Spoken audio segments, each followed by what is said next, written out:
Boleh dikatakan mereka polos. Kenapa saya katakan polos? Mereka dengan tanpa beban melakukan itu di siang hari, bayangkan.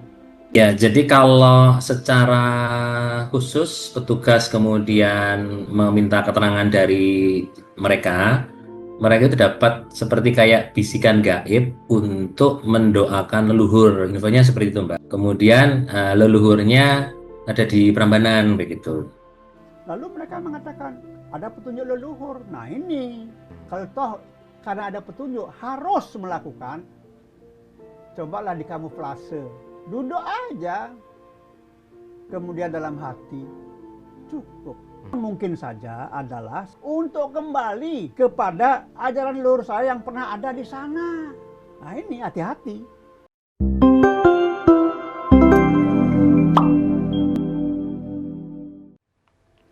Om Swastiastu, rahayu pemirsa Hindu Channel hari ini dengan background berbeda, yaitu di studio Jakarta.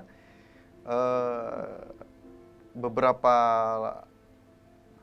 waktu lalu kami memposting atau mengupload yaitu terkait dengan Prambanan, karena ramai di media sosial melakukan zikir. Karena Hindu Channel sebelum ya mungkin 1 tahun, belum nyampe 1 tahun, kita podcast dengan Aji Dewo itu ketika ada rencana sholawat di sana bersama dengan Gus Miftah. Nah itu viral, meledak itu. Nah hari ini kita akan menanggapi dari sudut pandang Aji Dewo. Beliau sibuk tapi astungkare kalau untuk Hindu Channel prioritas kata beliau.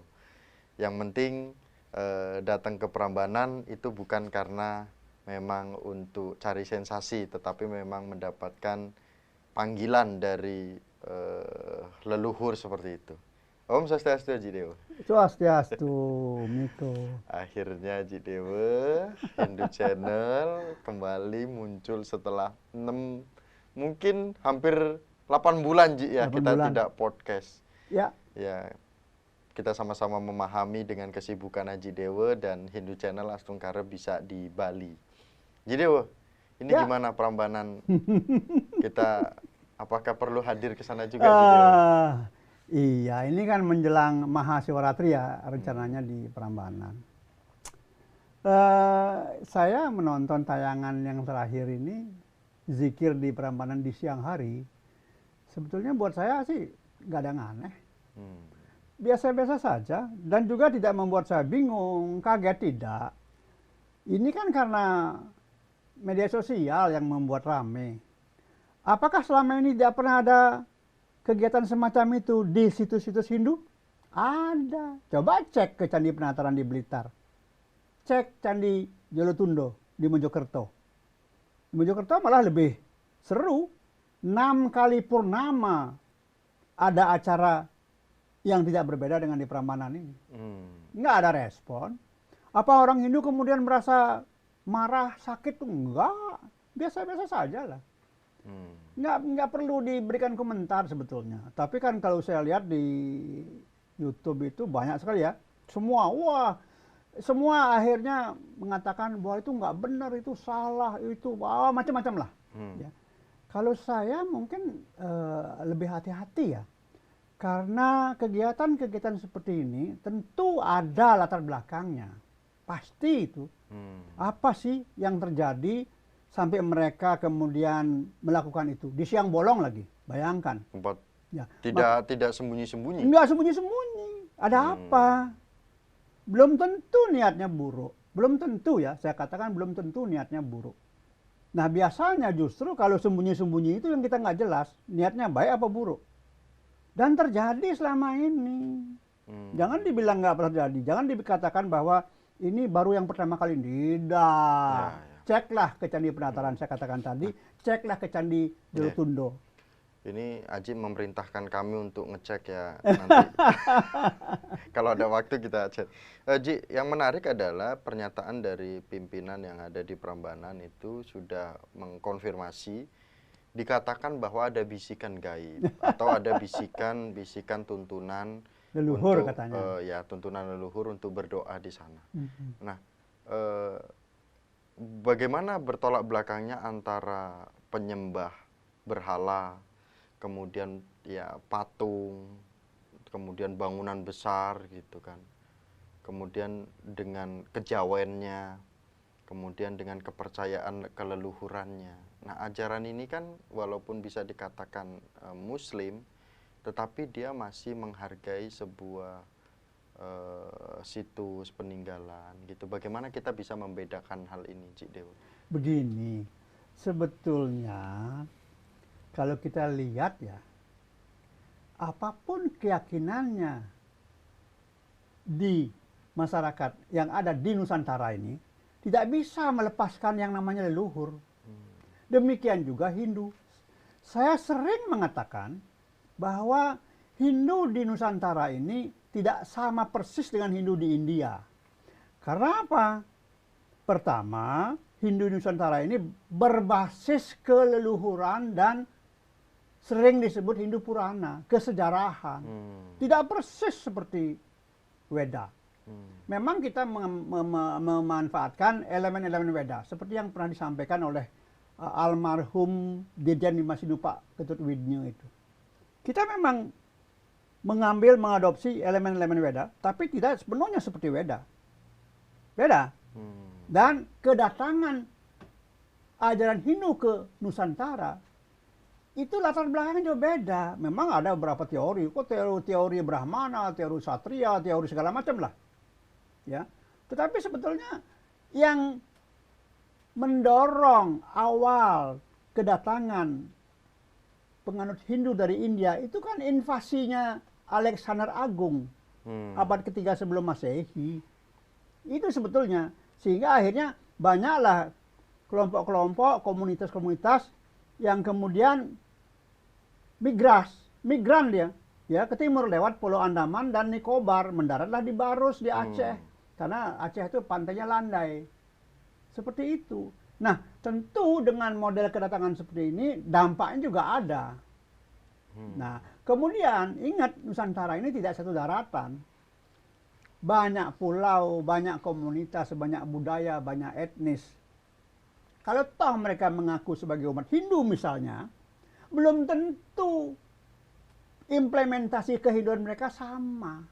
Nah, demikian juga kalau kita kaitkan dengan apa yang ada di Prambanan tanggal berapa itu, tanggal 25 Desember berapa ya, itu juga unik karena betul mereka melaksanakan ibadah secara penganut Islam, agama Islam. Benar.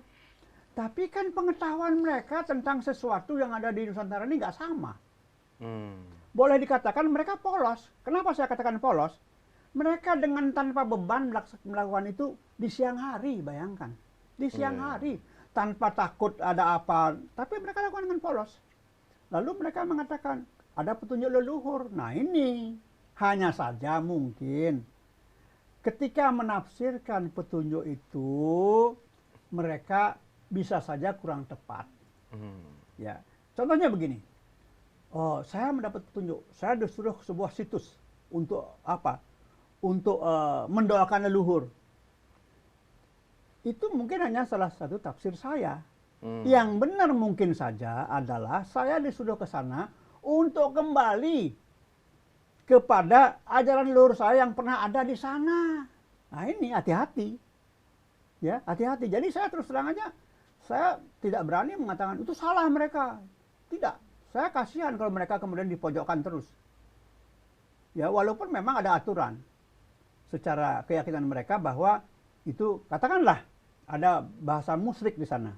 Ya, betul menurut mereka. Tapi ingat, ini Nusantara, walaupun agamanya di KTP sama, belum tentu perilakunya dalam keseharian sama. Karena mereka dibatasi oleh tradisi, adat, budaya, dan lain sebagainya. Gak mungkin sama. Ya. Yang perlu mendapat perhatian adalah bahwa kejadian seperti ini tidak hanya terjadi di Prambanan, tetapi juga di Candi Penataran di Blitar dan juga di Candi Jolotundo. Ini yang perlu dipertanyakan, ada apa? Ya, ya.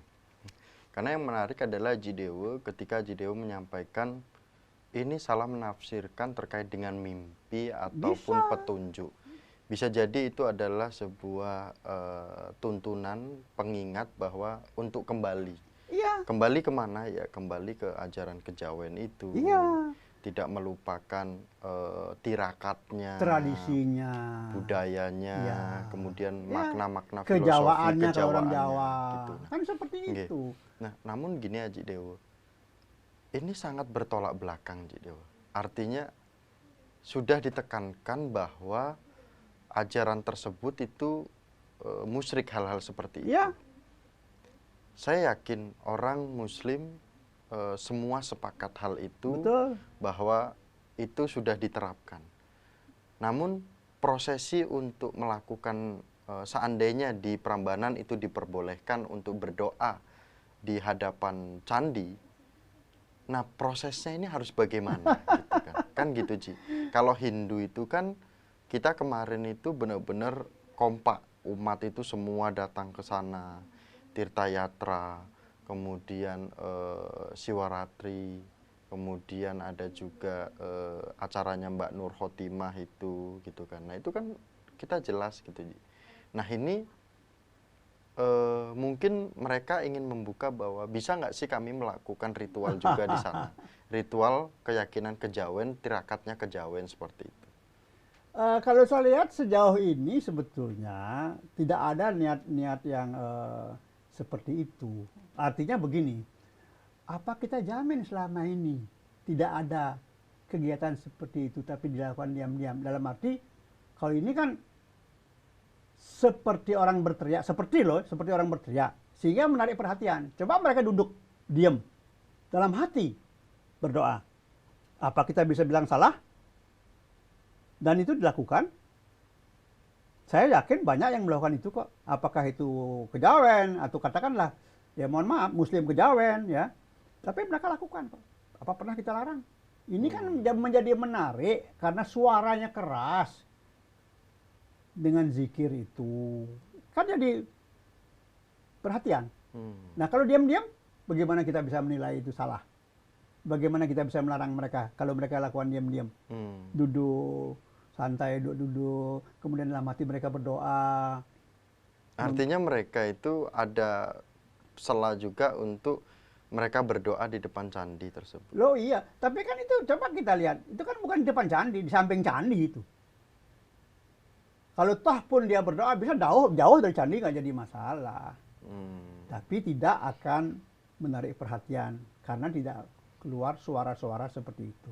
Kalau menurut Haji Dewo, ini kan umat Hindu punya acara yang juga rutin, ya, bulanan, tahunan. Nah, apakah juga berpeluang bagi umat keyakinan Muslim yang penganut keyakinan dan tirakatnya juga kuat secara kejawen itu?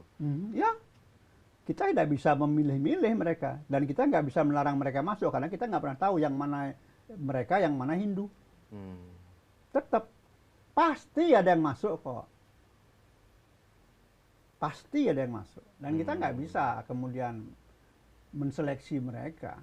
Artinya bagaimana Haji memberikan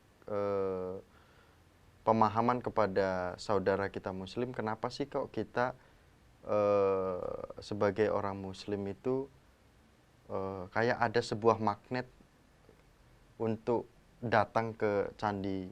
Ada apa di candi itu? Kemudian secara keyakinan itu kan sudah bertolak belakang juga. Betul, tapi saya katakan pada awal tadi bahwa apapun keyakinannya orang di Nusantara ini, dia nggak akan bisa lepas dari kaitannya dengan keleluhuran. Nggak bisa. Nggak bisa, apapun keyakinannya, bagaimanapun cara kita melarang. Mungkin di tempat-tempat umum, tempat-tempat ibadah umum mereka tidak menampakkan dirinya, tapi di rumah mereka lakukan. Bisa saja. Ini Nusantara, Pak. Beda. Sangat beda. Ini Nusantara. Kecuali ketika memang di pura, di masjid. Di pura pun kadang-kadang kita nggak banyak. tahu Ya. masuk karena Pernah. pura terbuka lebar. Nggih. Ya, kalau mereka bahkan kalau ke pura kan tidak selalu dengan pakaian adat, Pakaian adat. tidak selalu. Ya, yang penting orang itu masuk ke pura dia mengikuti aturan. Sama halnya dengan ke candi. Kita nggak bisa bertanya KTP-nya mana, nggak bisa. Ya, tapi kita akan sampaikan secara umum boleh masuk ke pura, tapi ikuti aturan. Kan itu aja. Jadi ini masalah etika. Ya. Nah, Haji Dewa, kita berbicara tentang ritual. Ada di media sosial menyampaikan ini harus membersihkan karena terjadi seperti ini dengan upacara besar-besaran lagi.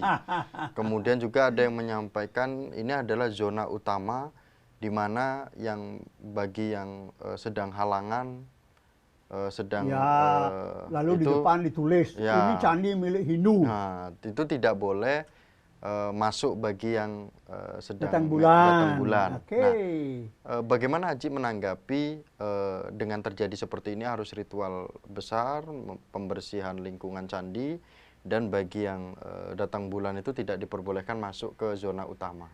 Kalau itu betul-betul tempat ibadah milik umat Hindu, tentu kita boleh saja membuat aturan seperti itu dan melarang orang yang tidak sopan masuk ke tempat ibadah Hindu, pakaian yang sopan, kemudian jelas ada kita pampang di sana papan, yang berhalangan dilarang masuk, ya, dan ornamen yang ada di sana betul-betul bernuansa kehinduan. Bisa kita bikin begitu. Tapi kan ini kan PBC yang lebih berkuasa, lebih berwenang untuk itu kan. Jadi memang bagus itu, idenya bagus. Oke, pasang pelang aja di sana. Memang di Candi Ceto ada pelangnya. Ini pura tempat Hindu melakukan persembahyangan. Ada di Candi Ceto. Tapi apakah itu bisa dilakukan di Prambanan? Ya kita harus deal dengan PWC-nya, dengan pengelolanya di sana. Ya, kemudian juga orang yang bisa saja kita katakan orang yang masuk ke sini harus berpakaian sopan. Oke, tapi yang namanya sopan itu seperti apa? Ya, bisa saja itu ide bagus kok itu.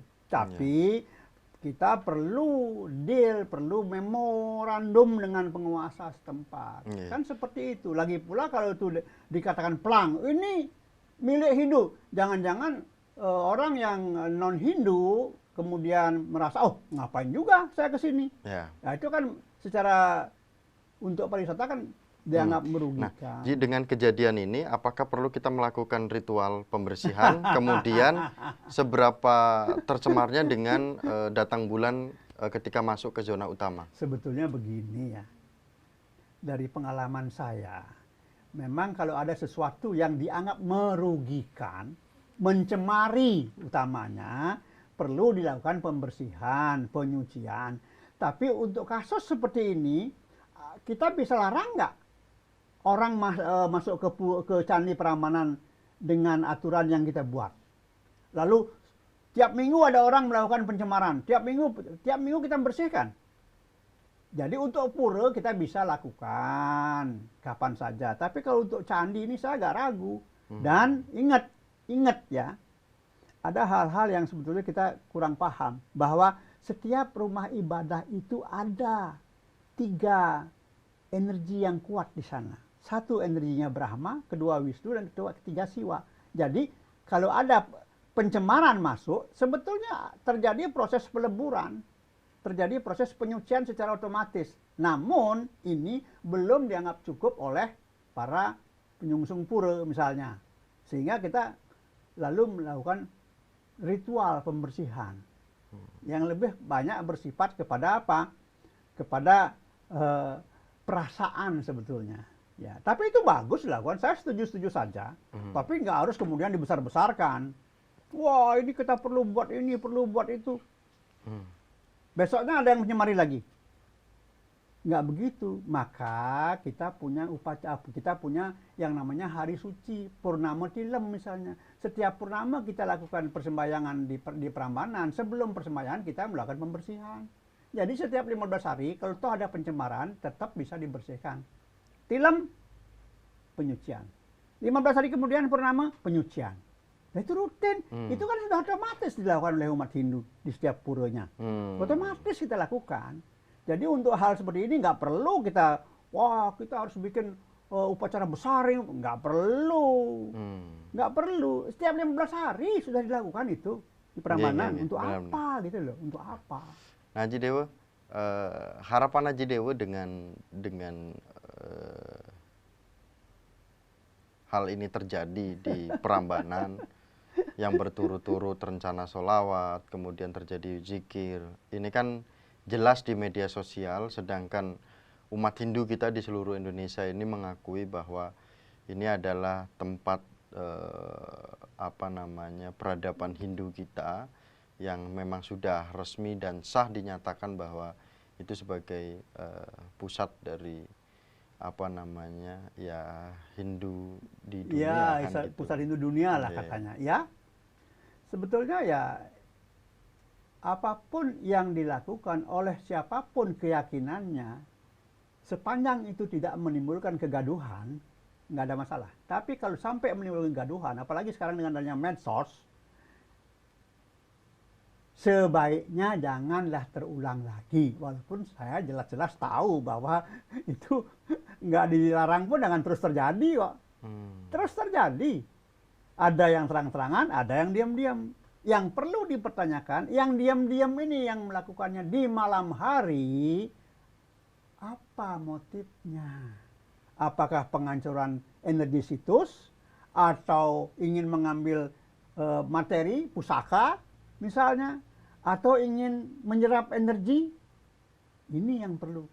Kalau misalnya hanya untuk mengambil sesuatu, untuk menyerap energi, untuk perbaikan diri secara kejiwaan, silahkan. Tapi kalau niatnya berbeda, menghancurkan kekuatan situs, nah ini yang perlu diperhatikan. Karena terjadi di Pekalongan. Terjadi di Pekalongan. Di sebuah situs batu lingga yang sudah ada sejak 400 tahun sebelum Masehi, ada beberapa orang masuk dan mengotori dengan menyiramkan sesuatu yang kotor. Nah, ini apa maksudnya? Dan supaya tidak terjadi lagi. Supaya nggak terjadi lagi. Karena sepanjang itu, makanya saya katakan tadi, sepanjang itu menimbulkan kegaduhan, lebih baik jangan dilakukan. Kalau toh karena ada petunjuk harus melakukan, cobalah dikamuflase. Duduk aja, kemudian dalam hati, cukup. Cukup. Itu saja sebetulnya.